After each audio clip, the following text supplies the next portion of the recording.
বাস্তবতায় সুদ খাওয়া মানুষের কাছে ফরজ হয়ে গেছে, আর কোরআন সুন্নাহ বলছে সুদ খেলে আল্লাহ এবং তার রাসূলের সাথে যুদ্ধ করা হয়। বাস্তবতায় আমরা দেখছি যে প্রত্যেকটা ছেলে মেয়ে, অলমোস্ট এভরিবডি ফ্রি মিক্সিং জেনার সাথে জড়িত। আর কোরআন বলছে আমাদেরকে ওয়ালা তাকরাবুজ জিনা, জেনার কাছেও যেও না। কোরআন সুন্নাহর সাথে বাস্তবতার বিশাল ফারাক।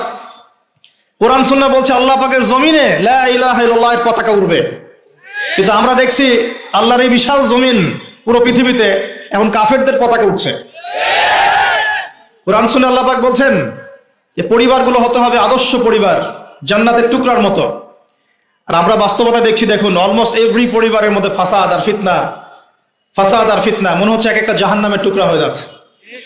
আমরা কোরআন শুনে পাচ্ছি মেয়েদেরকে খাস পর্দায় থাকতে হবে, আর আমরা বাস্তবতা দেখছি মেয়েরা বেপর্দায় বাইরে বের হচ্ছে। কোরআন সুন্নাহ বলছে যে সবাইকে দ্বীনের জ্ঞান অর্জন করতে হবে ফরজ, বাস্তবতা দেখছি আমরা মানুষ কোরআনটাও বিশুদ্ধ করে তেলাওয়াত করতে পারছে না বেশিরভাগ মানুষ। কোরআন হাদিস বলছে সালাত যে ব্যক্তি ছেড়ে দেয়, মান তারাকা সালাতা মুতাআম্মিদান ফাকাদ কাফার, কেউ সালাত যদি ছেড়ে দেয় ইচ্ছা করে সে ব্যক্তি কুফরি করে। আর বাস্তবতা দেখছি 90% মুসলিমের দেশে বেশিরভাগ মুসলিম নামাজ পড়ে না। কোরআন সুন্নাহ বলছে যে আপনাকে যাকাত দিতে হবে, নিসাব পরিমাণ সম্পদ হলে যাকাত দিতে হবে, কিন্তু আমরা বাস্তবতায় দেখছি আমরা দান সদকা করতে রাজি, যাকাত দিতে রাজি নই।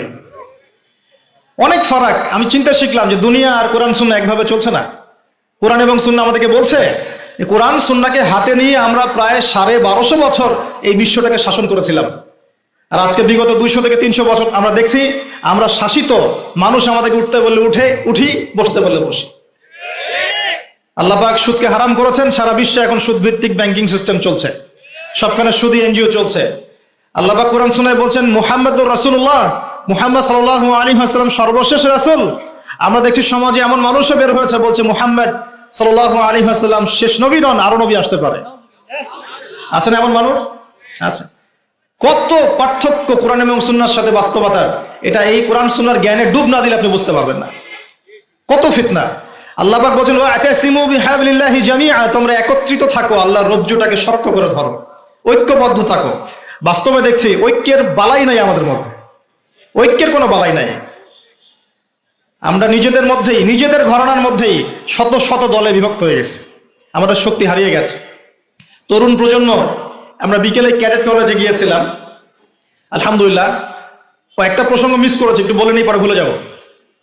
আপনাদের প্রতি আমার রিকোয়েস্ট আছে, আমি আপনাদের সন্তান, এখানে আমি শৈশব কাটিয়েছি, আপনাদের প্রতি আমার হক আছে, ঠিক যেমন আমার প্রতি আপনাদের হক আছে। একটা কথা মাঝখানে ভুলে গেছে, আমার মাও এখানে পড়াশোনা করেছে।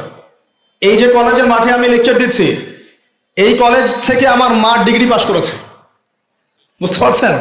অনেক স্মৃতি আছে। তো যাই হোক, আমি আপনাদের কাছে প্রত্যাশা করব যে আমরা চাই সারদাতে একটা উন্নত মানের যুগোপযোগী একটা মাদ্রাসা করতে। আপনারা কি সহযোগিতা করবেন? যদি আপনারা শ্রম দিয়ে, অর্থ দিয়ে, জায়গা দিয়ে, পরামর্শ দিয়ে সহযোগিতা করেন, আমার খুব ইচ্ছা আমি আমার ওস্তাদকে একটা মাদ্রাসা করে দেবো ইনশাআল্লাহ। আমার পক্ষে তো চালানো সম্ভব না, কারণ আমি ব্যস্ত থাকি।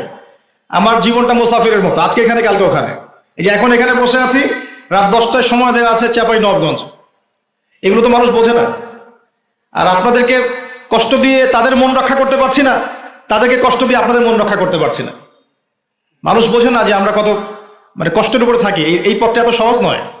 আমি নভেম্বর মাসে বাসা থেকে বের হয়েছি, এর মধ্যে কয়েকবার হয়তো বাসা যাওয়ার সুযোগ হয়েছে, এখন পর্যন্ত রাস্তাতেই সময় কাটছে। আজকে এখানে তো কালকে ওখানে, আবার আজকে রাত্রে চলে যেতে হবে ঢাকা, কালকে গাজীপুর প্রোগ্রাম। এভাবে চলবে মার্চ মাস পর্যন্ত। রমজান মাস আসলে আমি রিল্যাক্স, রমজান আসলে আমি শুকর গুজার করি, আলহামদুলিল্লাহ রমজান আসছে, এখন বাসা থাকতে পারবো। তো আমি এখানে থাকতে পারবো না, এই প্রতিষ্ঠান হয়তো আমি চালাতে পারবো না, কিন্তু আমি সিলেবাস, পরামর্শ, ফাইন্যান্স যা যা করার সবকিছু করে আমার ইচ্ছা আপনাদের এখানে একটা সবচেয়ে উন্নত মানের আধুনিক যুগোপযোগী একটা মাদ্রাসা প্রতিষ্ঠা করার। আপনারা কি সহযোগিতা করবেন?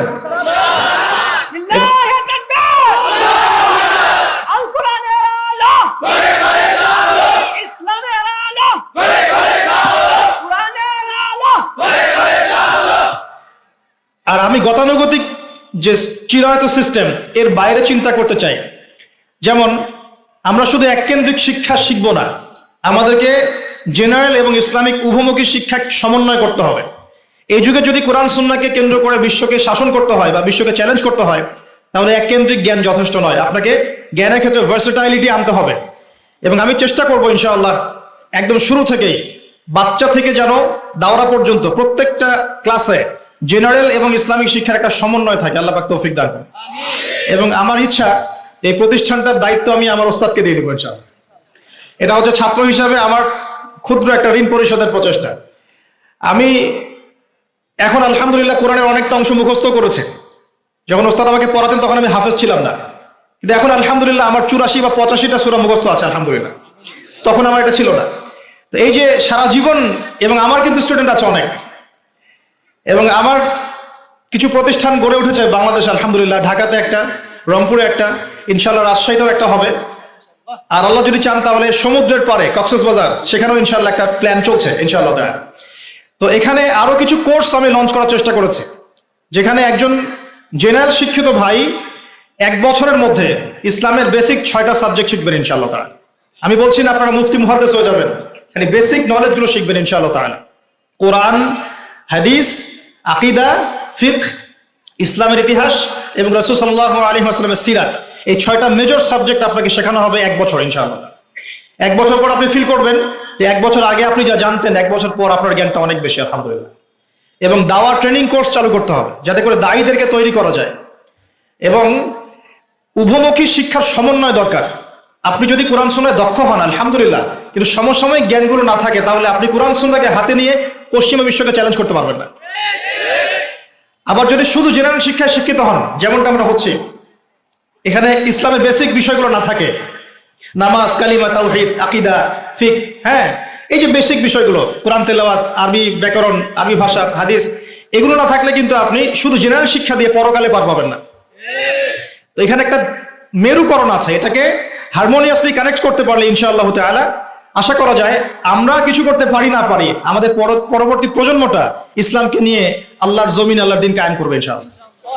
এখন জ্ঞানের বিপ্লব দরকার, এখন দরকার জ্ঞানের বিপ্লব, সবচেয়ে বেশি দরকার জ্ঞানের বিপ্লব। আল্লাহ রাব্বুল আলামিন তার নবীকে প্রথম যে আয়াতটা নাযিল করেছেন সেটা কি ছিল? ইকরা বিসমি রাব্বিকাল্লাযী খালাক, পড়ুন আপনি আপনার রবের নামে যিনি আপনাকে সৃষ্টি করেছেন। তো এই জ্ঞানের চর্চা আল্লাহ পাক আমাদের সবাইকে করার তৌফিক দান করুন, জ্ঞানের বিপ্লব ঘটানোর তৌফিক দান করুন। এই যে ক্যাডেট কলেজে যান যখন, মনটা ভালো হয়ে যায় না? এত সুন্দর টিপটাপ পরিপাটি গোছানো একটা প্রতিষ্ঠান, ভালো লাগে না? তো মাদ্রাসা এমন করা যাবে না? মাদ্রাসা কেন গতানুগতিক সেই ঢিলাঢালা ভাবে চলবে কেন? মাদ্রাসাগুলো খুব সুন্দর করে ডিসিপ্লিন এনে তারা যেভাবে রুটিন করে বাচ্চাদেরকে চালায়, সেই ভোরবেলা ওঠে, শেষ রাত্রে ওঠে, ফজরের নামাজ জামাতে পড়ে, এক্সারসাইজ করে, আবার নাস্তা খায়, আবার পড়তে বসে, আবার ক্লাস করে, 5 বেলা তারা খাবার দেয়, হাইজেনিক খাবার দেয়, ভালো খাবার দেয়, খেলাধুলার সময় দেয়, কত সুন্দর সিস্টেম। এশার নামাজের পর ঘুমিয়ে যায়। তাদের প্রতিষ্ঠানগুলো থেকে ভালো ভালো প্রোডাক্ট তৈরি হচ্ছে না? প্রোডাক্ট মানে বলছি আমি মানুষ, তাদের প্রতিষ্ঠান থেকে ভালো ভালো মানুষ তৈরি হচ্ছে না? তারা মিলিটারি সেকশনে যাচ্ছে, বিমান বাহিনীতে যাচ্ছে, আর্মি অফিসার হচ্ছে, তারা ডিসিপ্লিন, শৃঙ্খলায় তাদেরকে অনন্য। এই শৃঙ্খলায় সবকিছু কিন্তু। আর কোরআন সুন্নাহ সবচেয়ে বেশি শৃঙ্খলা শেখাবে আমাদেরকে ইনশাআল্লাহ। তো এরকম করে মাদ্রাসাগুলো তৈরি করা যাবে না ইনশাআল্লাহ? আপনারাও সহযোগিতা করেন ইনশাআল্লাহ। সারদাবাসীকে এমন কিছু উপহার দেওয়ার ইচ্ছা আমার আছে ইনশাআল্লাহ। যদি আজকে না পারি, কালকে না পারি, পরশু দেওয়ার চেষ্টা করবো ইনশাআল্লাহ। তবে একা কিছুই করতে পারবো না, যদি আপনাদের সহযোগিতা থাকে তাহলে হয়তো করা যাবে ইনশাআল্লাহ। আল্লাহ রাব্বুল আলামিন আমাদেরকে জ্ঞানের বিপ্লব ঘটানোর তৌফিক ইনায়াত করুন, আমিন। মূল কথায় আসি প্রিয় ভাইয়েরা, আমরা যারা এখন এই দুনিয়াতে আছি, নিঃসন্দেহে এটা আমাদের চিরস্থায়ী গন্তব্য নয়। কথা ঠিক না বলুন? আচ্ছা, আল্লাহ রাব্বুল আলামিন কি বলছেন সূরা জারিয়াতের 56 নম্বর আয়াত একটু দেখি। আল্লাহ পাক বলছেন, বিসমিল্লাহির রহমানির রহিম, ওয়া মা খালাকতুল জিন্না ওয়াল ইনসা ইল্লা লিয়াবুদুন, আমি জিন জাতি এবং মানব জাতিকে শুধুমাত্র আমার ইবাদত করার জন্যই সৃষ্টি করেছি। তাহলে দুনিয়াতে আসার যে সৃষ্টি তত্ত্ব বা সৃষ্টি দর্শন, সেটা কি বলেন? আল্লাহ পাকের ইবাদত করে, এটা হলো সৃষ্টি দর্শন। এই দুনিয়াতে আসার আমাদের সৃষ্টি দর্শনটা কি?